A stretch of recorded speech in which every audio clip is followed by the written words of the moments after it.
You're listening to Last Word Radio, where you get the last word.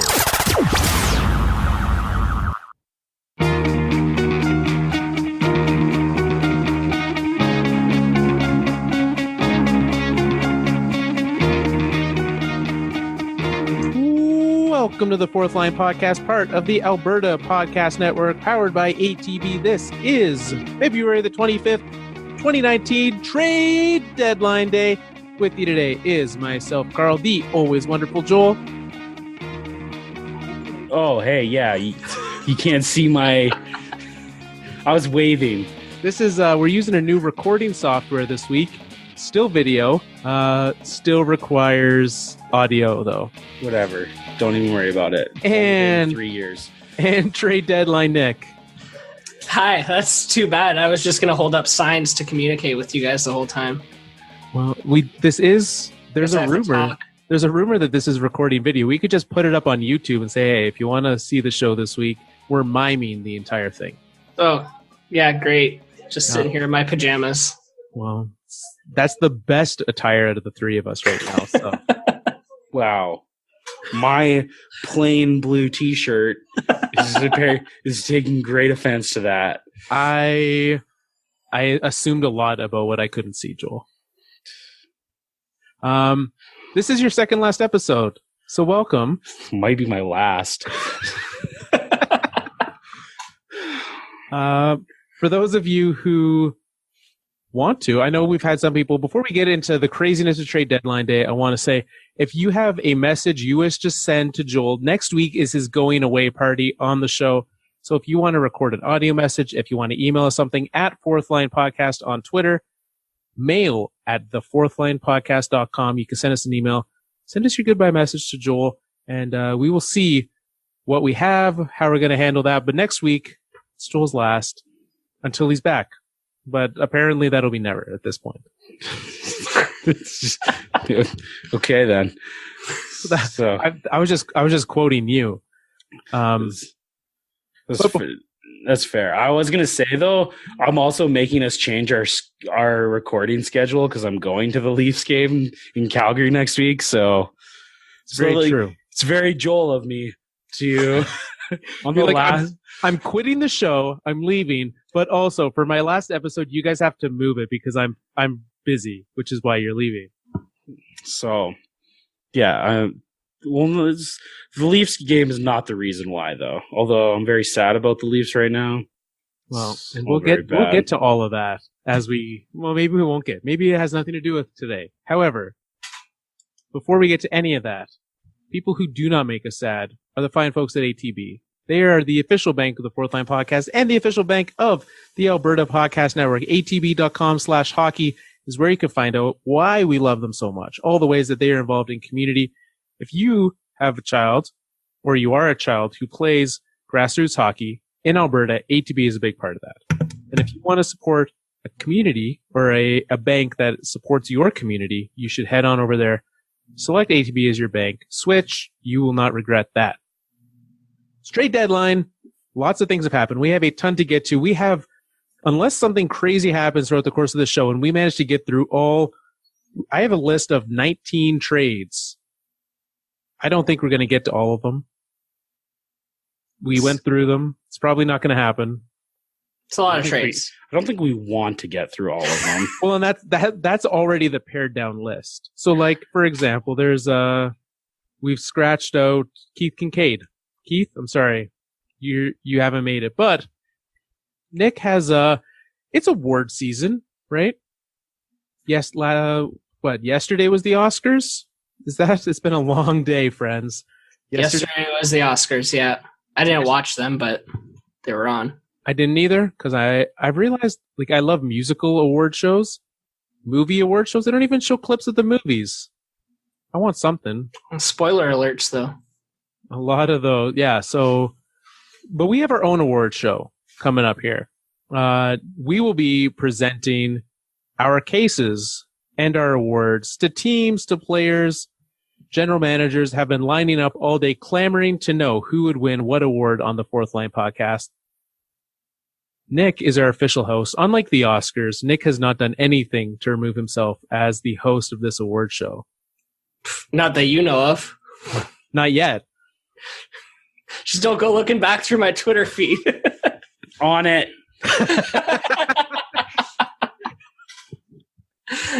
I've also not prepared a monologue. There are no transitions. And I'm not wearing a tuxedo, so far I'm not a great host. Now, do we want to at least, I know that last week there was a lovely song that you wrote. Should that at least be our intro? The trade deadline song? Trade deadline song. Oh, yeah. Okay. Ready? So, without further ado, here is the 2019 Fourth Line Podcast Trade Deadline Special. Deadline day. Monday is the trade deadline day. Who will go and who will stay? We'll find out on trade deadline day. I don't even know what just happened. Where was I when this was written last week? Oh, it wasn't written so much as just made up on the spot. Yeah, it was, it just came out of the ether. Nick captured it, and here we are. Okay. So this wasn't on the last week's show. This happened when we were testing recording software. Oh, okay. That makes so much. I was like, I was positive I was on the show last week. And you would have remembered that. I feel like I would have remembered that. That was the hard rock theme song for the trade deadline day. I didn't watch TSN's feed today, but I assume they had something very similar to that. I also assume that.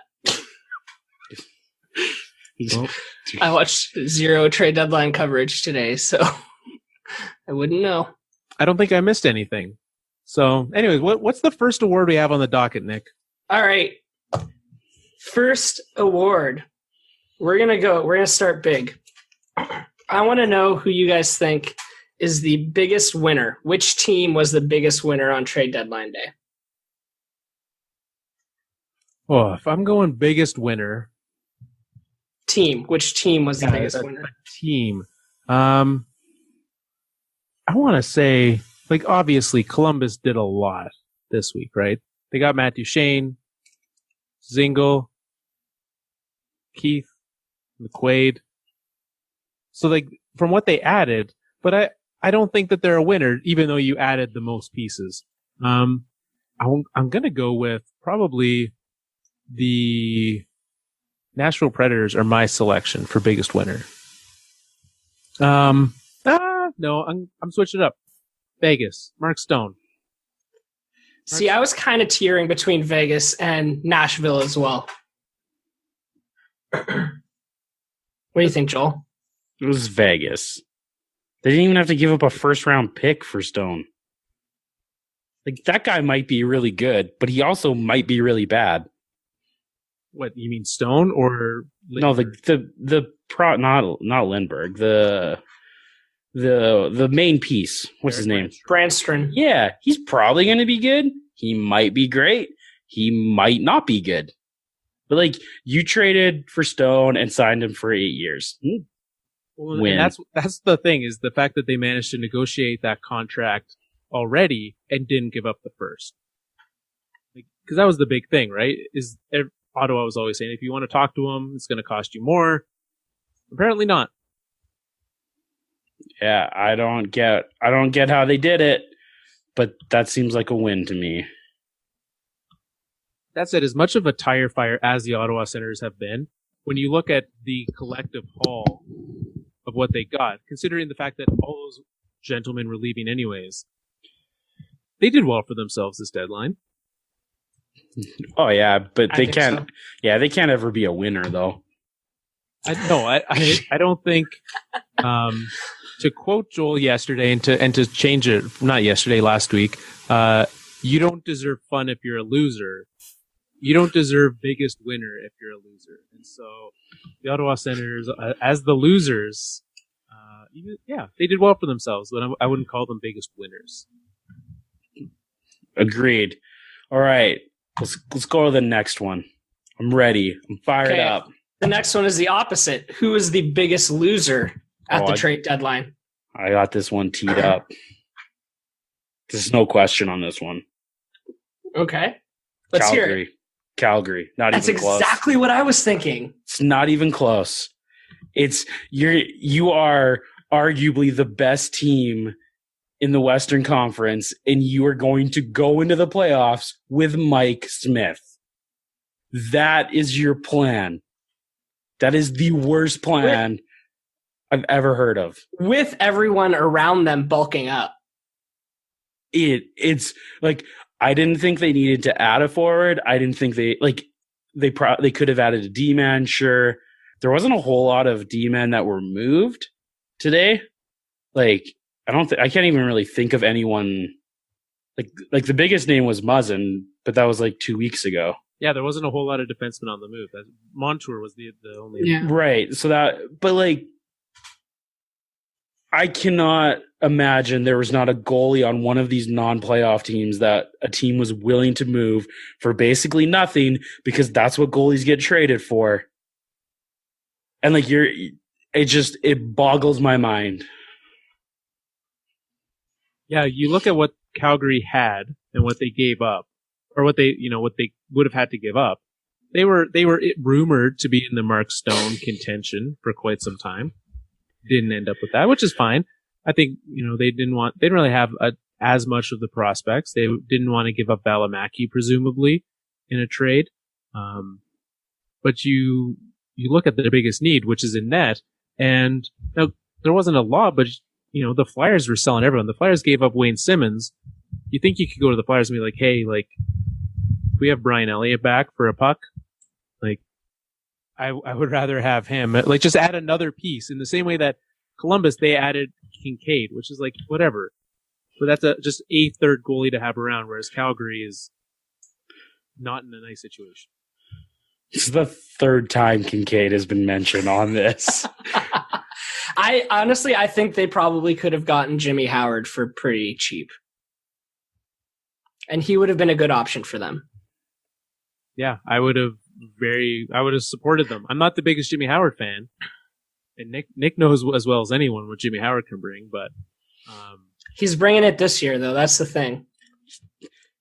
I guarantee you he is better than Mike Smith. So you don't think Mike Smith's the kind of guy who can get hot in the playoffs and carry them through?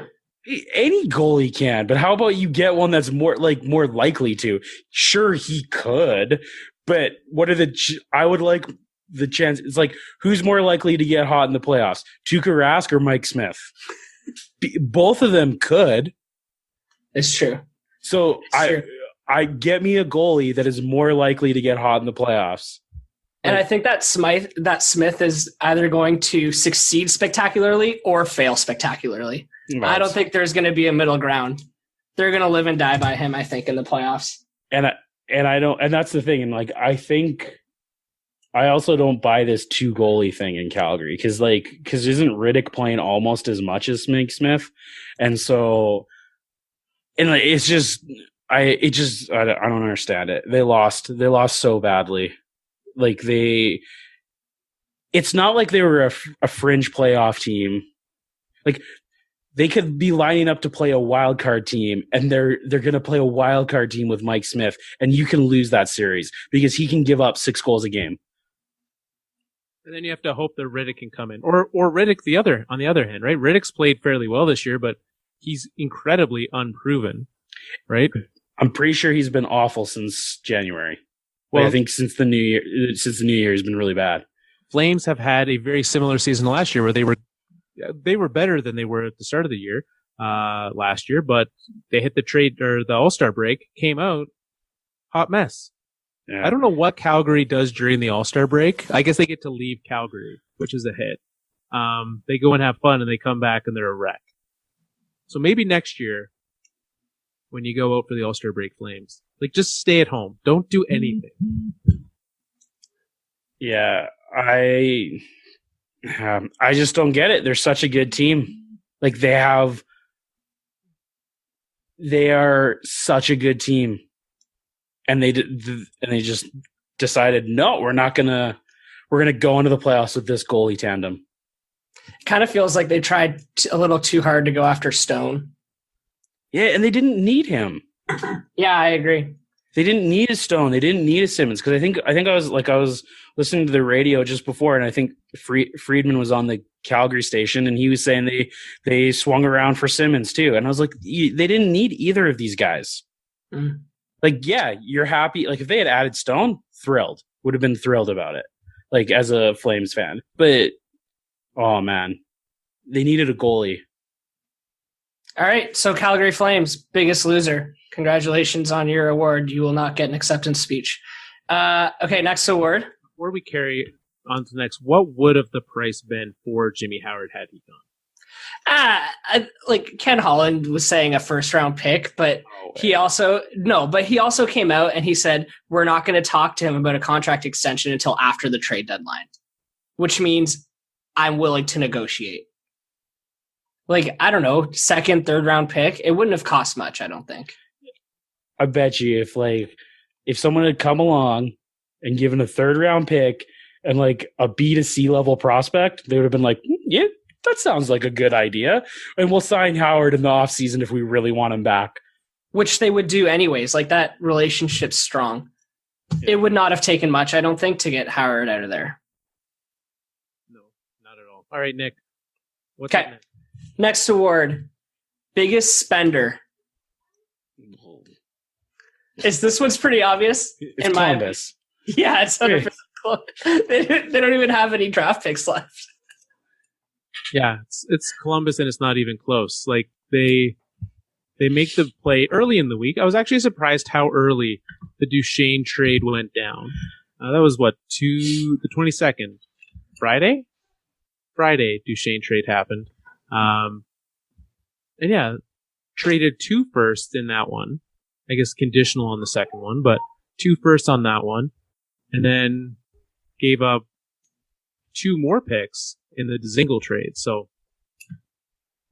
no firsts, no seconds for Columbus. Gave up some more picks today.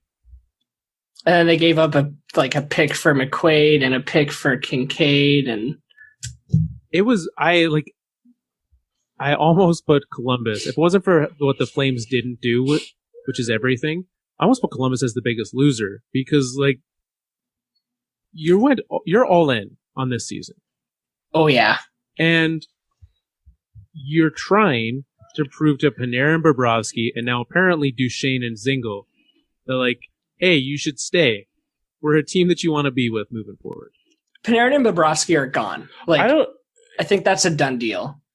I don't know if they're actually trying to prove to them that they're like it's a team we're staying on. I think they're just saying like this is literally our window. Let's go all in, because we're not gonna have a. You lose Panarin and Bobrovsky, we don't have a window for another 5 to 7 years. You just push that back another 2 years by trading all your picks. Sure, but who cares? I would rather a team if I know that this is my last window, go for it. I know that I'm going to be 5 to 7 years out anyways. Go for it. Why not? Like, I'd rather cheer for a team that does that than cheer for a team that sits mediocrely by and sometimes makes the playoffs, sometimes doesn't, and then doesn't do anything about it. Like, hey, like, I'll give it to them. They're going for it. I'm not sure it's going to work out, because like I may toss them in.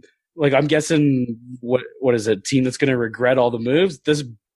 Spoilers. Columbus is probably going to come up in that conversation, but I don't know. I would rather do that than be a team that like this is their window. Go for it. Why not? I agree. I'm all in with them. I hope they succeed. I hope they at least win a round for once. But win a round. They have a goalie that can actually steal a playoff series.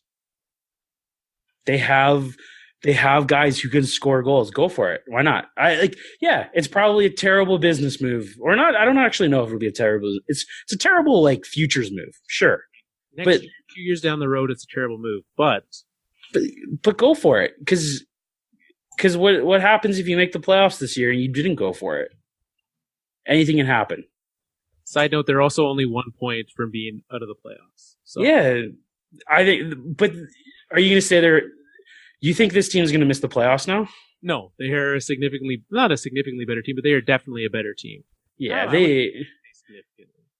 I would say they're like adding Duchene, adding Dzingel. Like these are like they're significant pieces. I'm not sure McQuaid was an addition. That might have been some like subtraction by addition, but and does that math work? The player who shall not be named the fourth time was whatever. Yeah. I still don't really understand that one. But it's not like the year's over and Columbus has to start from scratch. Like they've still got Cam Atkinson, they've still got Nick Foligno, they've still got Pierre-Luc Dubois, Seth Jones, Zach Werenski. Like they've still got some good young pieces. Do you think they re-signed Duchene though? I think there's a better chance of that than either Panarin or Bobrovsky. See that, like, I don't know if, like, I think it depends on how he plays, but because the first is tied to that. So if he re-signs, they owe another first, which that's a lot for a team that's about to rebuild. But if you have a Duchene, then you need that first a little bit less. I would suspect. So Matt Duchene has said repeatedly that all he wants to do is be on a playoff team. Well, he's finally on one, so congratulations, Matthew. But I look at him and I say, yeah, he is going to, after all of his struggles with Colorado and the fallout there, and then going to Ottawa and the falling apart there, I expect that Matt Duchene is going to go wherever he thinks he has the best chance to win. Oh, I think he's going to go wherever it gives him a 7-year deal. That one too. If he's going to be offered a big deal, sure, yes, that's a big part of it too. But I expect that he's going to try to go to a good team. And if he waits and decides and Bryce Harper's it all the way until after Bobrovsky signs with Calgary on July 1st, I would suspect he wouldn't be in Columbus. I think with all the crap he's gone through with the trades and the teams he's landed on, he should take his time and shop around a bit and see where he wants to settle down with he has a very young family with his family. So I think he'll probably do that, and it wouldn't surprise me if it was Columbus. And has a no trade clause. Actually, if he's doing it right, it'll be a full no move clause to protect him from the expansion. Yeah. That would Matt Duchene getting exposed in the expansion draft after all he's been through would just be icing on the cake. Hey, Matt, how do you feel about Seattle? Because you're going there. Seattle's a great place. I would go to Seattle. Go to Seattle. All right. What's up next? So that's biggest spender. Congratulations, Columbus. Next up, most improved after today / the last 5 days or so. Most improved team through the trade deadline. I would venture to say Columbus has to be most improved with what they gave up. Like Nashville made a couple pretty good additions today, but they gave up like actual roster pieces. Vegas also improved a fair amount, but Columbus added multiple roster pieces without losing anything on it. So I'm going to go Columbus. Yeah, I could buy into. I was trying to go between, like, Stone's a really good player, and they gave up nothing of nothing off their roster of consequence. I don't even know, was Lindbergh up or was he down? I'm not sure on that. I don't know. See, point made. So like, if he was if we didn't notice him there, but like so I don't know. I'd go. I don't know. I think if we're talking this year, Columbus. Obviously, if we're talking like as a franchise and an organization, it's Vegas. I think we have to be talking about this year because that's what the trade debt, like that's what you do. You're bulking up for the playoffs right now. Oh, I'm always bulking up for winter. It's cold outside. But that's why I think I'd go Nashville on this one, because they really bulked up. They made a couple good moves that I think like they were a contender, but I see them as even more of a contender now, especially having to go up against Winnipeg, who did almost nothing. Oh, they got Kevin Hayes though. What you talking about? Oh, man. And your boy Par Lindholm. Is that the biggest overpay of the day? Right? I'm pretty sure. Kevin Hayes? Yeah. It's got to be, right? Is that one of our categories? I'm sorry. I apologize. Hashtag spoilers. I don't think so. No, I think that would be like the biggest loser. Okay. I don't know if I would call Winnipeg the biggest loser because like Kevin Hayes is a player, but it was just like you paid way too much for that. Yeah. I like what Winnipeg did better than Calgary, but they paid too much to get Kevin Hayes. Like a first round pick? Really? Like really? I mean, my favorite part is that they lottery protected it. That's how badly Winnipeg is doing right now. It's funny. Yeah, I would say most improved. Where are you at, Nick? I think Nashville improved themselves quite a bit, especially considering their direct immediate competition. I think Nashville improved themselves into a real contender. Well, there you go. So, I really like the Simmonds edition.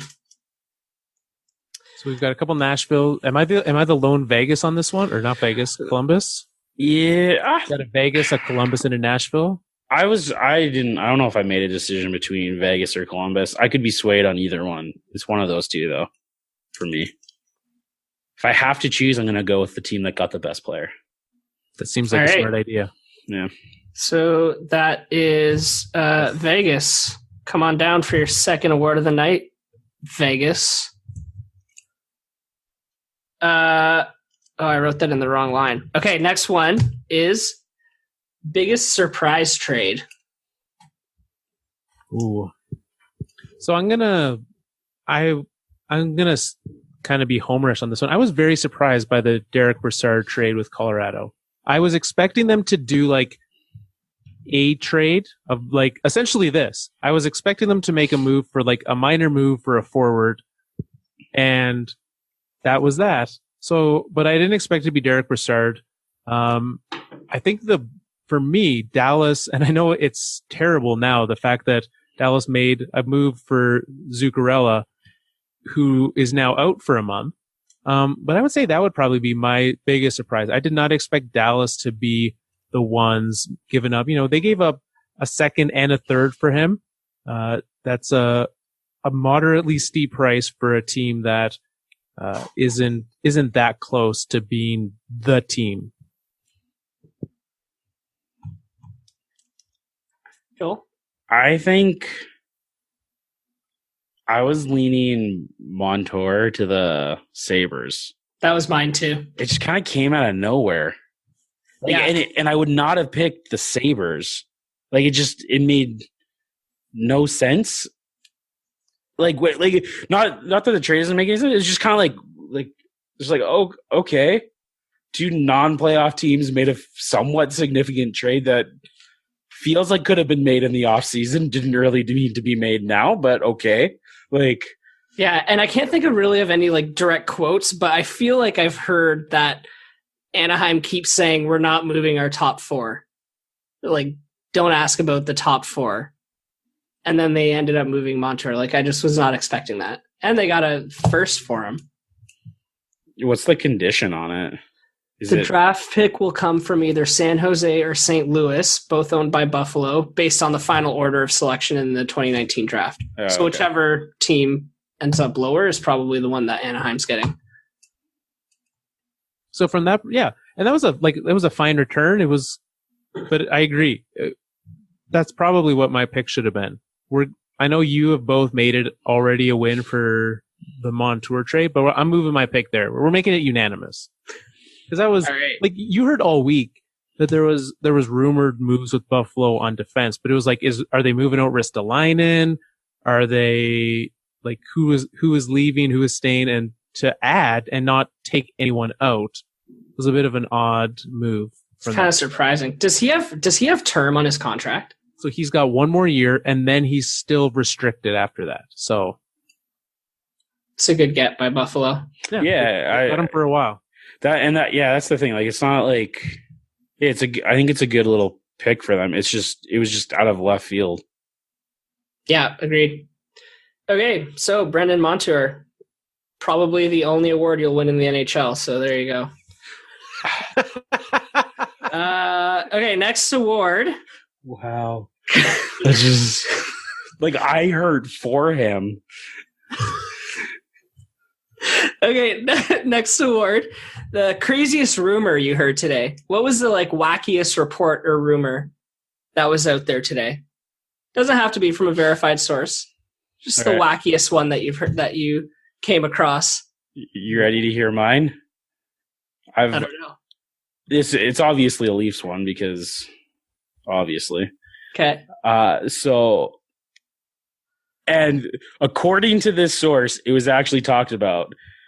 I don't believe it at all. I think I know what you're going to say. So it's a three-team deal between Toronto, Calgary, and Edmonton. Okay. Edmonton sends Darnell Nurse to Toronto. Okay. The Leafs send, this is where it gets very messy, Ron Hainsey to Calgary for Andrew Nielsen, the guy that the Leafs sent to Calgary earlier in the season. Ron Hainsey is probably about that value is probably actually not far off. And then the Leafs package Nielsen, Connor Brown in a second to Edmonton. According to this source, this was actually talked about between the teams and was close. I don't believe it, but it was just it just felt so weird. Also, Jake Gardner's name was tossed out a ton today, and I would have been very surprised if he had been moved. Well, so was Hamilton's, right? Everyone thought they were making a play for Hamilton, so yeah, it was there was some weird. But that was the weirdest one. I was like, how how the Leafs were going to turn Ron Hainsey and Connor Brown into Darnell Nurse. I was like, oh, that's something special. Nick, what was yours? Okay, mine was someone had reported that the Avalanche were in talks to acquire Jonathan Quick. Which I was like, what? Jonathan Quick? Since when is that an option? Since when is he on the market? Yeah. Which that most certainly would have taken all the awards for biggest surprise, right? Oh, for sure. And that was what mine was going to be as well. Avalanche and Quick.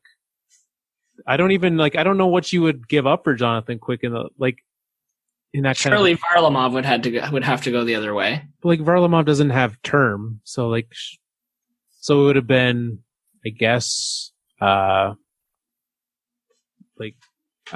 picks. Maybe I guess Varlamov, maybe Grubauer, but yeah, I would not have been excited about that trade. It would have been whatever. I guess if you look at the who do I trust to get hotter, I trust Varlamov to get hotter than I trust Jonathan Quick. So,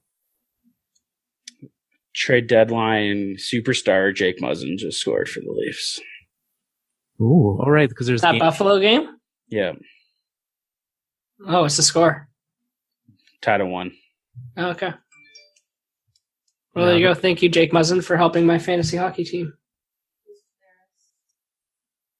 I just got an update from the living room that it was John Tavares who scored that goal. We heard that one, yeah. Shout out to the missus there from Nick's house. Yeah. Thanks, Christy. Kyle Dubas's 2 best decisions he's ever made, just right there together. Love it. Did you see that? Did you guys see that flex from him? No. It was great. So they were talking during his post trade deadline conversation or whatever. He's like, we didn't need to make any moves. We had Tavares and Jake Muzzin. And I was like, yeah, we did. He's the best, man. He's great. Okay, let's return back to our scheduled program after that that break from our sponsors, the Toronto Maple Leafs, or the Kyle Dubas fan club over there. Okay, next award is going to be the most surprisingly quiet. Who are you expecting moves from? I think that goes back to Calgary. Unlike the picking people up, while we go around the table, I'm going to think of who I was expecting more people and pieces to be moved away from while you do that. I'll go. Mine was Edmonton. After all the chaos in the last few months over there, I expected them to make moves, especially because all this talk about making the playoffs this year. Yeah, I was thinking, it's the 3 Western Canada teams. So I was like, Calgary not doing anything, Edmonton not doing anything, Austin Matthews scoring for my Toronto Maple Leafs, and the Vancouver Canucks not doing anything. Can we get a confirmation from the coach, Nick? Was that Austin Matthews who scored? Hey, did Austin Matthews score that goal? Sure did. All right, there you go. Confirmed. Yeah, I would say that those on a look of like who should have been making moves. Like the Flyers, they did what they should have done, right? They moved out the pieces. I'm actually surprised on a market of like who didn't get moved. The Wings only moved out, correct me if I'm wrong, Nick Jensen and Gustav Nyquist were the only 2 that moved this week. Is that correct, Nick? That's correct. Yeah, it should have been more. It should have been, but if Ken Holland was demanding prices as high as a first-round pick for Jimmy Howard, I understand why those moves didn't get made. But there was a lot more that could and should have been done. Granted, like the return they got for Goose, yeah, it was fine. The return that they got was good. Like I was actually kind of surprised. I was like, oh, Ken Holland knows what he's doing right now. He does. He does a good job every trade deadline. He did a great job with the Jensen trade too, from Washington. Like, why did you've literally proven in the past that you know how to trade Thomas Vanek. Do it again. Well, okay. So here's the rundown on the Red Wings day. They got calls on Thomas Vanek and Nicholas Kronwall. Both refused to waive their no trade clauses. So neither wanted to go. They love it there. I guess so. I mean, bigger question around why Thomas Vanek has a no trade clause, but well, that's another topic for another day. And then they were also getting calls on Luke Glendening, but they value him so high that they priced everyone out, and he refused to drop his price. Is the Vanek conversation a topic for July 1st when they sign him and give him a no trade clause again? Joel. Joel's like, I'm leaving the show. I can say what I want. Consequence fee. Yeah, Joel will just be tweeting at us. He'll be that listener who just tweets at Nick all the time about Thomas Vanek signing on July 1st for a full no trade clause. Side note, Carter Hutton just got pulled from the game. It just in the span of like 5 minutes, it went from 1-0 Buffalo to 3-1 Toronto. It's a great day. And that is why Buffalo traded for a defenseman, and also why they're not in the playoffs. Sums it up perfectly. We've covered it, because they're not as good as the Toronto Maple Leafs. Do you think Holland's he needed to get a good return from San Jose to be like, hey guys, don't fire me for Yzerman? Like, do you think like that was one of the things he was thinking about? No, I don't think so. Should he be? I mean, I don't know. I would like to think the decision's already been made. I don't know. Holland's been there for so long, and when he's replaced, I think he'll still stay around as like the president of hockey operations or whatever made up title they want to give him. So do you think they go and say, hey, you can either be Yzerman's boss or you can not have a job? No, they won't say that to him. That's not the Red Wings way, man. Should they say that to him? Yes, they should say that to him. Absolutely. He even said if Nicholas Kronwall wants to play another season, he's more than welcome to. Oh my goodness. They will sign him and they will pay him. A season in Detroit. Yes. Oh my goodness. Good for him. LOYALTY. That's the Red Wings way. Yep. That's how you got in this mess. That's how we got in this mess. That's how we continue to be. All right. What else do we got? Most likely to regret their moves. Most regretful. Calgary. Or Columbus. I was going to say Columbus. Calgary's most likely to regret doing nothing. Yeah, like that's a move. It's a move. So. They made the decision not to get a good goalie. It's regrettable. Like when they don't win a playoff series because their goalie was awful, I feel like that's pretty regrettable when you're like, oh man, that second round pick that we have instead of a good goalie, why didn't they go and get Jonathan Quick? Sure, he could probably stop some pucks in a playoff series. If Jonathan Quick's on the market, yeah, that's the thing you should have done. Oh my goodness. If they do not trade James Neal and sign Bobrovsky in the offseason, that's the move they need to make. If they go into next season with David Riddick as their starting goaltender, because we said all last offseason, we were like, Calgary needs to find a way to get a new goalie. And they didn't. Yeah. 12 months later, we're still sitting here figuring out what they're trying to do with their lives. It just got depressing really quickly. So my vote on this category is for Columbus, because I think that after their second or third round exit, they're going to lose Panarin, Bobrovsky, Duchene, Single, and they're going to be left with nothing. I'm still voting Calgary, even though I know Carl's going to go Columbus, but because I still respect them for going for it, because they're not like if they win a playoff series, it's not regrettable. Because Columbus has never won a playoff series as an organization. No. And so if you can have that opportunity, I agree. If you can finally do that and give your fans like a glimmer of hope into the future. Now, on the flip side, if they had have done the opposite and traded Bobrovsky and traded Panarin, I also would have supported them in that. But they chose a path and they went for it. They said, what do we want to do? They've decided that their best bet is to try to beat the defending Stanley Cup champion Washington Capitals in the first round, which is where they would match up against right now, which they almost did last year.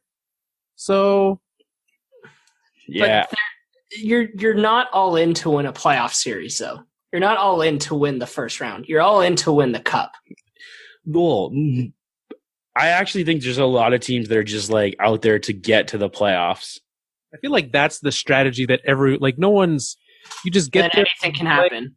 Yeah. Well, and you just don't have like some of these markets, they just can't be perennial contenders. Well, they then, just can't be. Outside of Tampa, there's no one that I'm afraid of in the playoffs right now. Like, there is nobody in a playoff spot right now that I say, like, if I make the playoffs, I cannot beat them. So Columbus, all they have to do is just hope someone else beats Tampa on their way there. Except that they might be playing Tampa first. Right. Unless they finish. Yeah, but at the same time, you make those additions, you better hope you're not finishing as a wildcard team too, right? Like if you drop out of a division slot into a wildcard, you're probably not going to do that well anyways. You should probably not trade for those players and move Bobrovsky and Panarin. It's what you should have done. Yeah. I still think that was that would have been the preferred move, I think. But I think what they did was the next best thing. Yeah. If you're not going to trade Panarin and Bobrovsky, then add and make a run. You go for it. But the worst move they could have done was sit there and do nothing. And just be like, well, this is our team. If we make it, great. If we don't, oh well. That would have been the worst move. Yeah. And so most regretful, I would venture to say Calgary, I would nominate as well Winnipeg. Because I could very easily see at this point in time Winnipeg losing in the first round. Because I don't think they're going to hold on to that first spot in the Central. I think Nashville's going to take that. They match up against St. Louis. That's a first round bounce. All of a sudden, Kevin Hayes is sitting there with you in the second round doing nothing. So, Winnipeg would be my second vote for that. One thing that is, there's no place on here for this. I'm actually surprised how quiet the wild card bubble in the East was, right? There's three teams essentially fighting for that last spot. Montreal, Carolina did absolutely nothing. In Pittsburgh, they made like minor moves. They well, I guess they made their big move a few weeks ago and they picked up Gabranson today. That surprises me is how silent those teams were. They could have done something and really did nothing. Jordan Wheels sitting there being like, oh man. Thomas Jerko. I'm fairly certain Carolina traded for Thomas Jerko just so that they could make a jerk jersey. I'm 97% sure that's why they did it. It's pronounced Yurko. I believe it's pronounced Jerko. It's not. Well, and let's play everyone's favorite game. Where is Thomas Jerko from? I am going to say that Thomas Jerko is from the Czech Republic. I know this because he played for the Red Wings. And I'm right, am I not? You are wrong. Yeah. Oh. Nick, where's he from? I thought he was from the Czech Republic. He is not. That would have been like Joel talked about the Kyle Dubas flex earlier. That was the anti-flex right there. Yeah. I know. He's Czech. Slovakia is what we were looking for. If it's worth anything. He about used to play 30 years ago. I know where he's from. Was it 30, 40 years ago? I don't know. At one point in time, I believe the Czech Republic and Slovakia were one, right? Yeah. Am I getting my...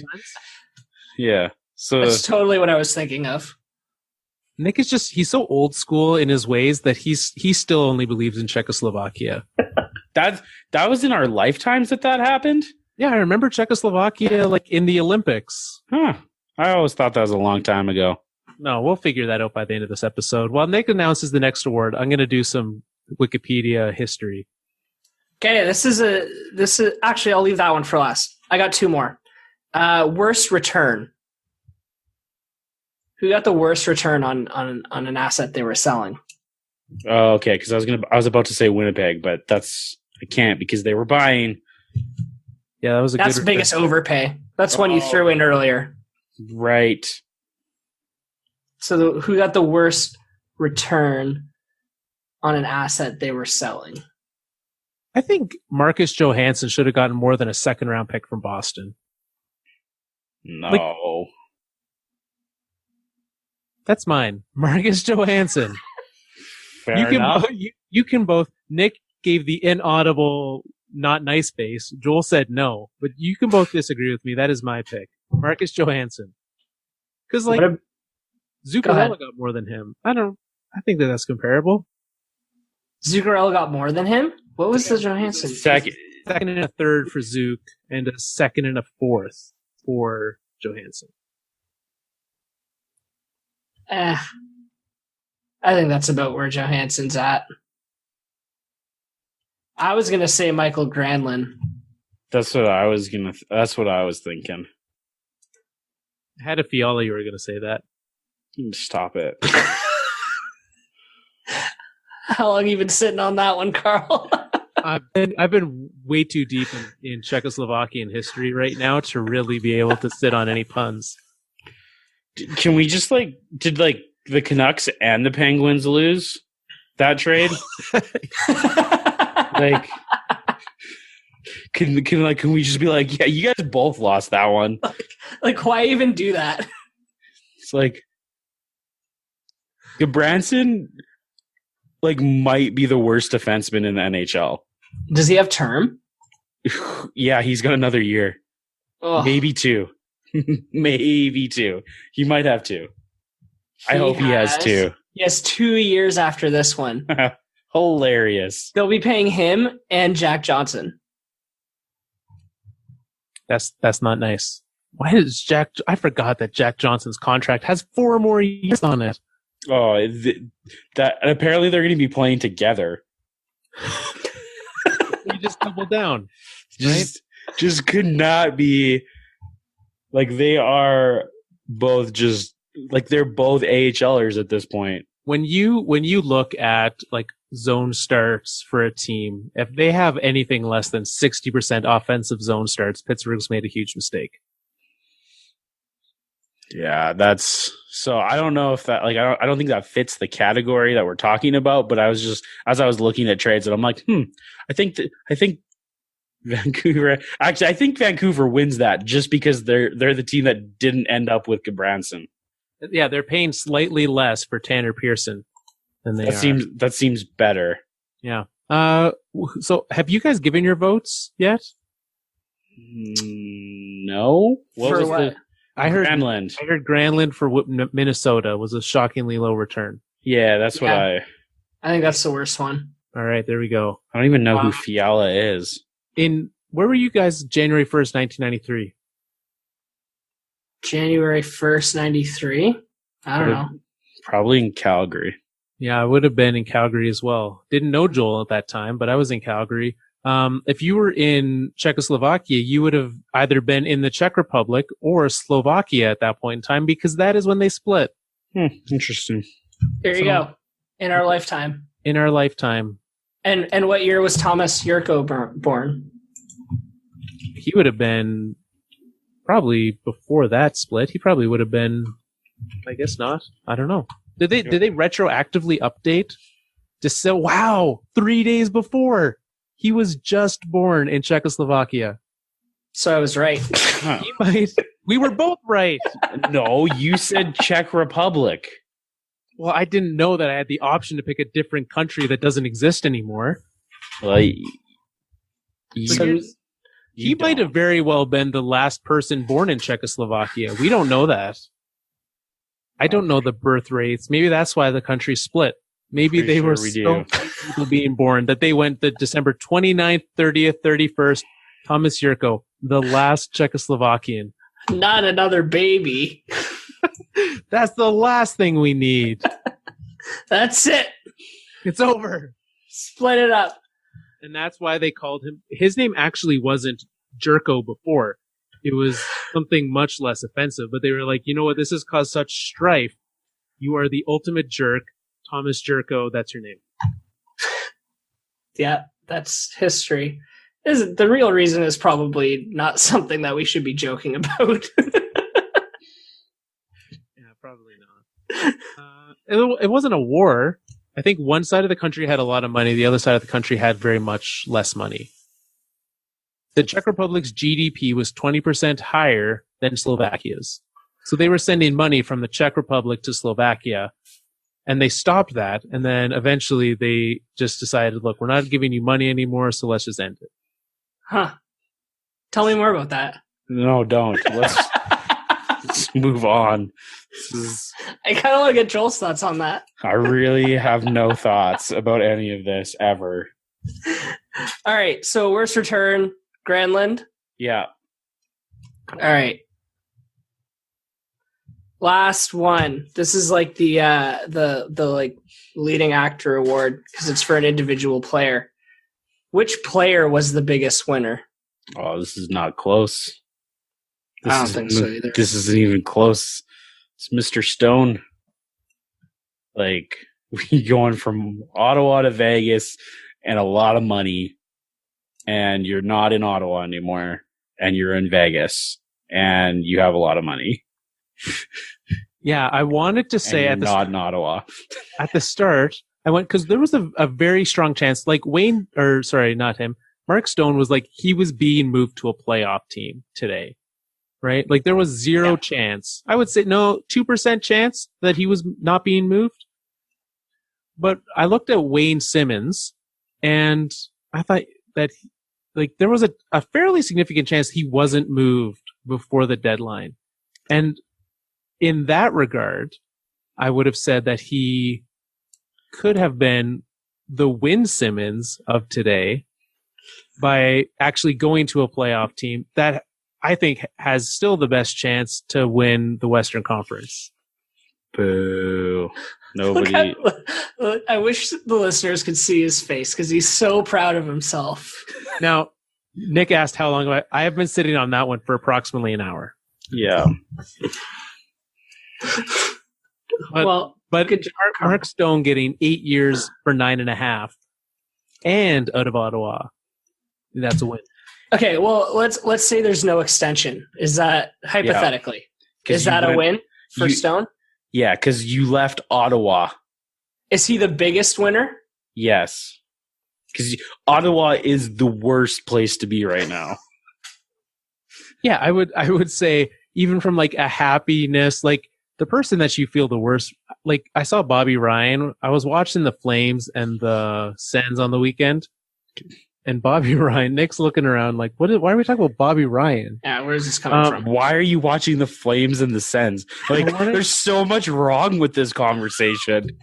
So here's what happened. No, I don't know. No, don't tell me. Just go. We don't want to know the sadness that happened in your life that led to you watching that game. Either, anyways. So what I was doing is the Oscars were on.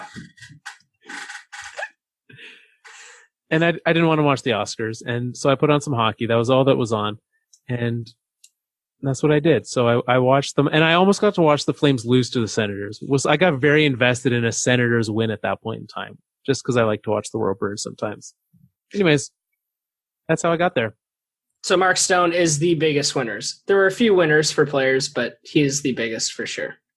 Yeah, Mark Stone did well for himself. Agreed. How are we doing on time? I think we're at about 55 minutes. Okay, so let's quickly do Lindholm and Petan. Joel, how do you feel about Nick Petan?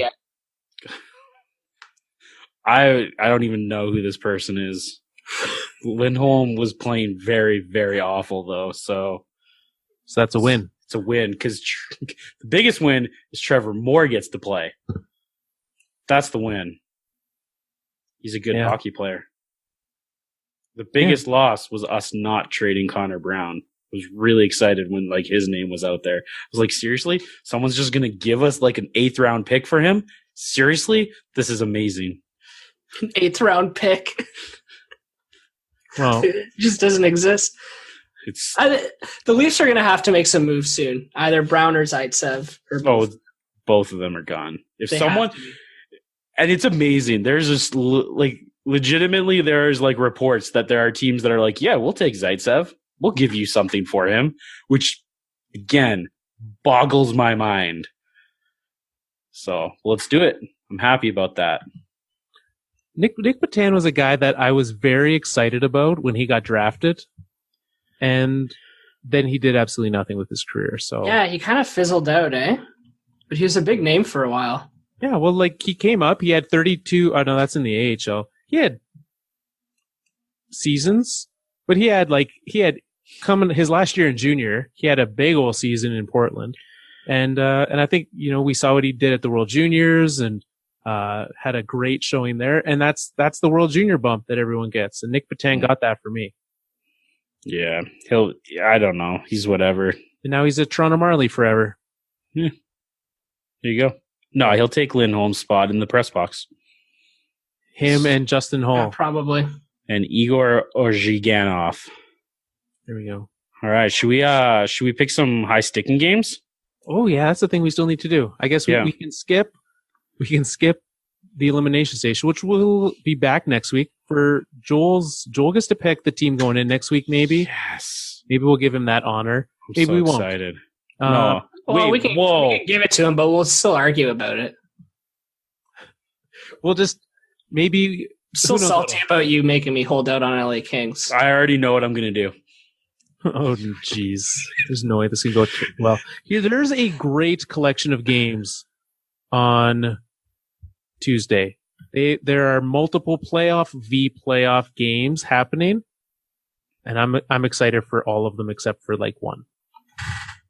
Because I don't tomorrow? Yeah, tomorrow night, February 26th. There is a lot. Since I have it pulled up, I am going to pick mine. I want to watch the brand new.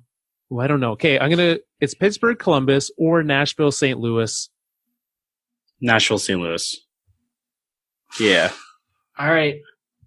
There we go. Okay. Since Nick didn't have a say in that one. Wednesday, Nick, what are you giving us? Oh yeah, give me this slate of games. Why don't you? Wednesday is the opposite of Tuesday. Let's go McDavid versus Matthews. That's the game I'll be watching. We can talk about the old McDavid suspension. Yeah.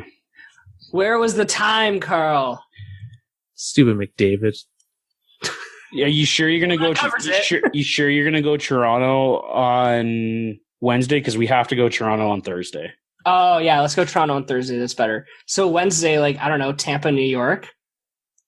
Just see how many. Like, if you can pick how many goals Tampa's going to score, good luck. Yeah, let's do that. I like that. But we got it, and then Thursday we have to go. Tavares returning to the island. Yeah, agreed. I have been enjoying watching for the last 2 weeks. Islanders Twitter. Islanders were a team that did nothing today, which is interesting. Top of this division. Yeah, good point. But I've enjoyed watching Islanders Twitter just lose their minds about what they're going to do when Tavares returns. If they're going to boo him, if they're going to cheer him, what are they going to do? They don't know. It's interesting. Very, very interesting. I wonder how they'll feel when they lose. All right. Next night, Friday. I think this is a very clear, high-sticking one, too. Nashville, Winnipeg. Nashville, Winnipeg is my pick as well. Sundays or Saturdays obvious as well, right? I haven't gotten to the obvious game yet, so Calgary, Minnesota. Sure, yeah, I'm okay with that. We got to go. That's a Ginla's game. That's retirement night. I'm positive that's Ginla's retirement night. Yeah, that's the game. Okay, I support this decision. That's all we need. Sunday? Is that Sunday? What's day 3rd? Well, we're recording on Saturday. Oh, spoilers. If you're going to send us in something, you need to have it to us by March 1st. So if you're sending us something for Goodbye Joel Day, we need it in our email, on our Twitters, on our Facebook, facebook.com/The Fourth Line Podcast, mail at thefourthlinepodcast.com, or DM us at Fourth Line Podcast on Twitter. We need that by Saturday because Joel's watching the Leafs in Calgary on Monday night and can't record a podcast. It's true. There you go. Those are the high sticking. Those are our games. So enjoy that. Thank you for tuning in. It was you know what? I enjoyed today's trade deadline. Every trade deadline, I'm like glued to the computer all day. Today was my first one, arguably in like 15 years, that I wasn't up to speed the whole day. It was nice. I enjoyed just open my phone, just be like, oh, that's what happened today. I highly recommend it. It's a way better way of doing it. So next year, don't pay attention all day. Just tune in to the Fourth Line Podcast Trade Deadline Special, where Nick will sing another song. I'll be listening. I'll be singing along. Oh, was I supposed to sing there? Deadline day. Deadline day. This has been Trade Deadline Day. Now you know who stayed. This has been Trade Deadline Day. Boom City. Boom City.